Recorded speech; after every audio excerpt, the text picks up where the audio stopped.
Sanctifier. Amen. Amen. Good morning. It's good to be here with you again, and I'm happy to see you all.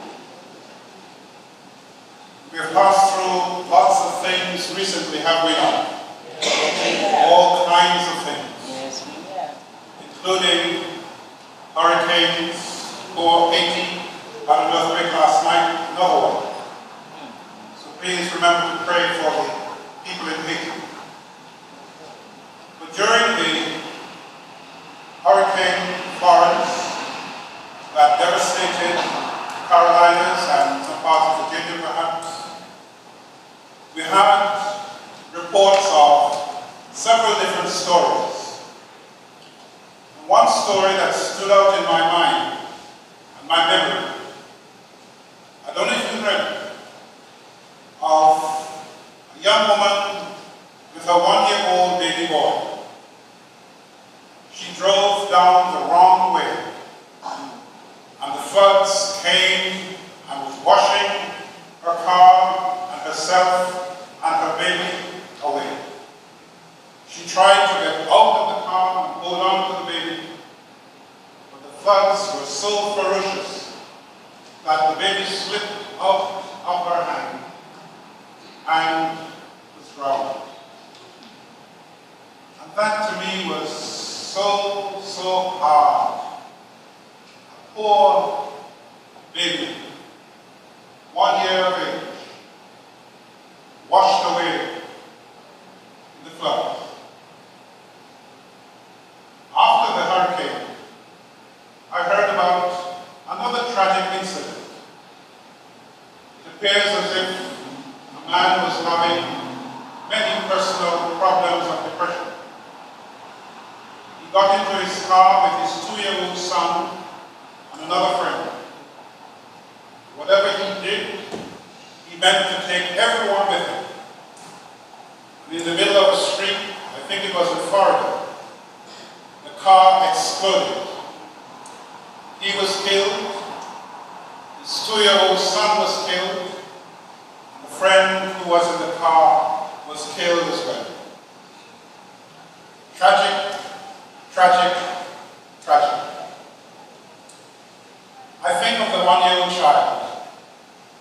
I think of that 2-year-old child with all the innocence, having done nothing wrong, deserving to live a long, fruitful, prosperous life, taken away like that. One by disaster, the other by devious means. And so I ask the question, why? Why do bad things happen to innocent people? Why do the innocent children suffer like that? You know, my dear friends, this question comes alive today because we are reading from that very important poem, that wonderful, timeless poem in our Bible, the poem of Job. I want you to think for a moment about this poem. I want you to remember that it is a poem, a religious poem, one that was written at a particular time in the development of the religion and history of the people of God called Israel. And they were wrestling with these issues because somehow or other, life was hard, life was rough, life was a struggle, and things were not going their way. And so they had to ask the question, why? So the question emerged, why do bad things happen to good people? And whoever it was, he or she wrote this long, long poem, trying to wrestle with that question, the same question that you and I wrestle with today. Wrestling with it because there is so much in life that we really do not understand. It comes with suffering, it comes with pain, it comes with destruction, it comes with disaster, it comes with disappointment, it comes with embarrassment, it comes with all these negative factors in our lives, and we have to ask the question, why? Why me? Why those two children? Why? Think of many people in the hospital right now, suffering sometimes with incurable diseases. And they're asking the question, Lord, what have I done? Why me? Why did it happen to me? I have lived, I hope, a good life. I have tried to serve you. Why is it that I am suffering? This question is rooted and grounded in the exploration of one word. That word is called theodicy. It is spelled Theodicy. What is it? Theodicy. Say it again. Theodicy, yes. And theodicy is the question. Theodicy is the challenge. Why does a good, loving, and powerful God allow such bad things to happen to God's people? How just can God be in allowing the pain, the suffering, the agony, the disaster to happen? The theodicy question. So the whole of that poem is wrestling with that question.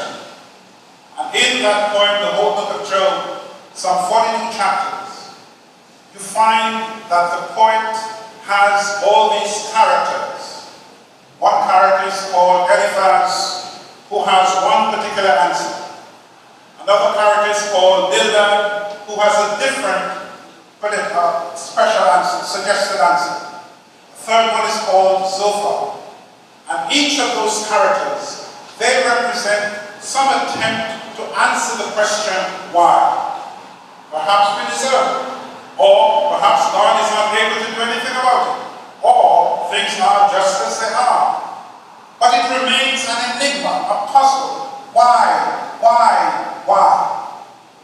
And so you and I, as we look around the world, as we see ourselves, as we ourselves are faced with all these imponderables, so often we have to challenge our faith and ask the question, why? Now, why does the question why emerge? It emerges because of our faith.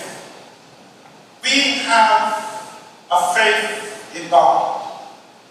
And that faith in God is based on a number of different issues, a number of different events, a number of different stories. But the main event and story issue that creates for us this faith is our faith in Jesus Christ. So we are the embracers, we are the embodiers, we are the incarnate people who carry on the Jesus story. And as we carry on the Jesus story, it doesn't make life any easier for us. Because you remember, while he was in his ministry on earth, a young man came to him and said, look, I want to be a part of your movement. What shall I do? He said, keep the commandments. Love your neighbor, love God with all your heart and mind, and soul and strength, and your neighbor as yourself. The young man said, I've done all that. He said, all right, one more thing. Go and sell all that you have, give to the poor. The young man said, what are you talking about? I'm not giving away anything. No. And so he got into his Lamborghini and drove off because he would not pay them.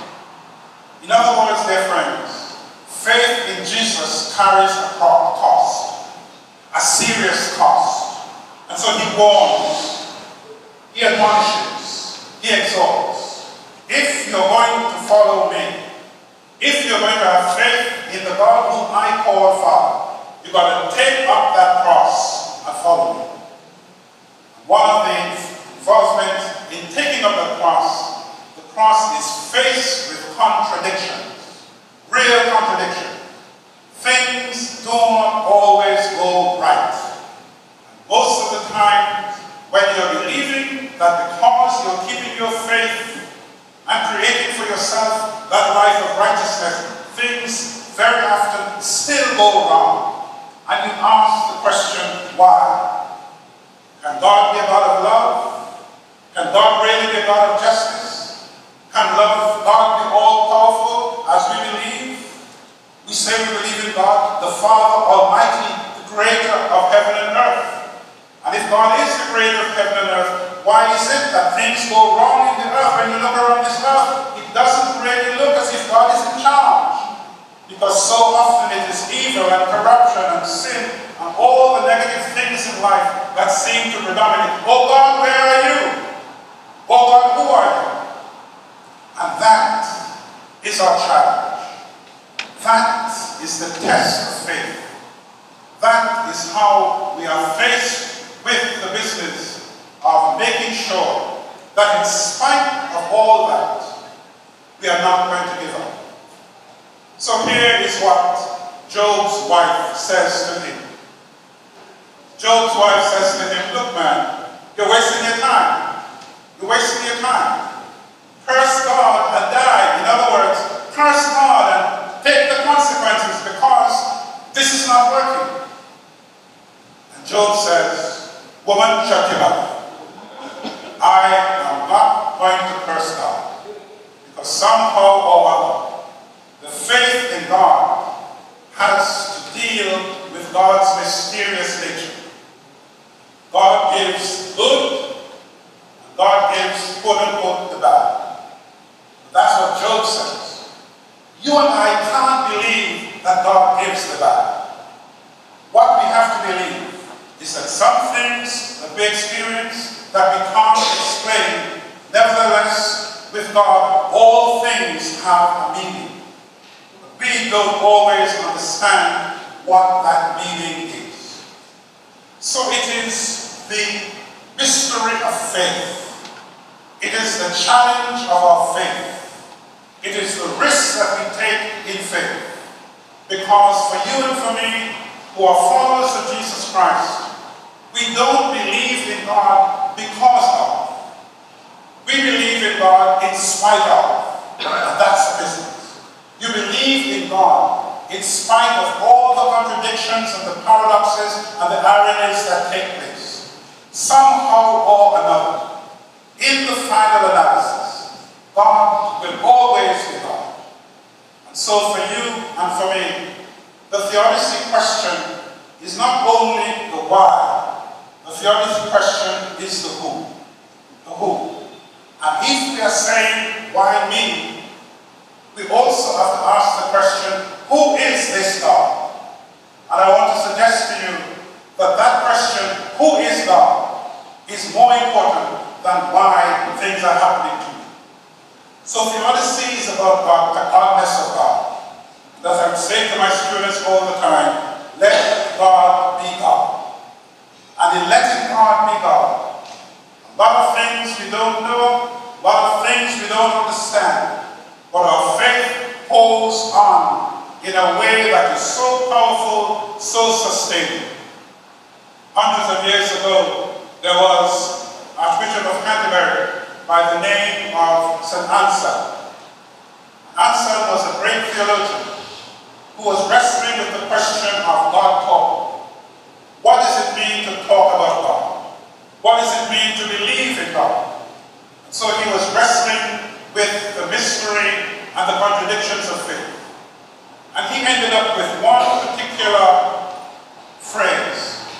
The phrase in Latin is fides quaerens intellectum. Fides quaerens intellectum, which means faith seeking understanding.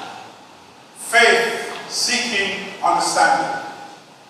And Anselm went on to say that even if I don't understand what I believe, I am going to believe and believe and believe in order that I might understand. So he had another phrase, credo ut intelligam. I believe in order to understand. My dear friends, we are faced in our current situation in our life with all kinds of perplexities, things that really question, is there a God? What kind of a God are you? I come here today to tell you one secret. I know the doors are open, they should be closed. But I want you to keep this secret in here. Alright? Promise? Don't take it up with me. The secret is God loves a fight. God loves a fight. And the only thing to do with your faith is to fight with God. Don't back off. Don't use any bad language. Don't back off. But quarrel, fight with God, because God loves a fight. And the more you fight, the more God loves you to fight, creating all kinds of imponderables, creating all kinds of paradoxes, creating all kinds of questions that you just can't understand. But keep on fighting. Keep on fighting, because God loves a fight. So, as we look at the book of Job, as we wrestle, I wish you had, give yourself time to read the whole book of Job. Take the time to read it little by little. It's a powerful story. Remember, there never was a Job, alright? There never was a Job, alright? It's a character in a poem. Anybody ever seen on the sun? Hello? Anybody ever seen on the sun? Yeah. There never was an on the sun, but when I say on the sun, you know who I mean. That's right. So the same way you can't see on the sun, so you can't see Job either. Job is a character in a poem, a very important character, because he represents an icon, a model of patience. And Job, as a model of patience, holds on to his faith. And in all of the challenges that his friends bring before him, he never curses God. And he yields to God. God is. So, here we are. Have a pen? Have a pencil? Yes. Have a smartphone? Have something to write? Yes, sir. Can I give you a few words about God before I leave? Yes. Alright. 5 words about God. First one, God is. Just write that. God is. Don't ask me what God is. All I know that God is, because it is a statement of my faith. God is. Number 2, God creates. God creates. God makes you, God makes me. God is continuing to make me. And so, one of the great things about my life, I don't know about yours, is that I beg people, give me a break, because God is not finished with me yet. Yes. So God is always in the creating business. And God is making me. God is making you. God continues to make the world as crazy and as messed up as it is. Third, God comes. God comes. God is not distant. God is always on the way towards us. So when we speak about this God, we are speaking to this God in prayer, in worship, in understanding the world, because God comes. And God is always so very near to us. That's why we can speak about the Holy Spirit. Because to speak about the Holy Spirit is to speak about God in God's nearness. God comes. Fourth, God calls. God calls. God never comes to us and don't call us. Hey, Kortright, how are you doing? Hey, Mary, how are you doing? God is always calling us into a better, a richer, a more important, a holier, a more righteous, a more just relationship with God. God calls. And the fifth one, God cares. God cares. There is no one whom God did not make. There is no one whom God does not love. There is no one with whom God does not have a relationship. If we are able to think of this God in these ways, in spite of all the contradictions, in spite of all the paradoxes and the ironies, it makes good our faith, because our faith is like a grain of mustard seed. It grows and it grows and it grows and it grows. And we have to nurture it. But we don't nurture it alone. We nurture it by God's grace, in sacrament, in prayer, in study, in relationships one with another, but we nurture it anyhow because we believe in a God who always believes in us. So, did you get those words? Yes. What's the first one? God Yes. is. Second one. God creates. Third one. God comes. Fourth one. God calls. Fifth one. God cares. God cares for me. God cares for you. In the world you will have tribulation. But Jesus says, be of good cheer. I have overcome the world. That is good enough for me, and I hope it's good enough for you too. God bless you all.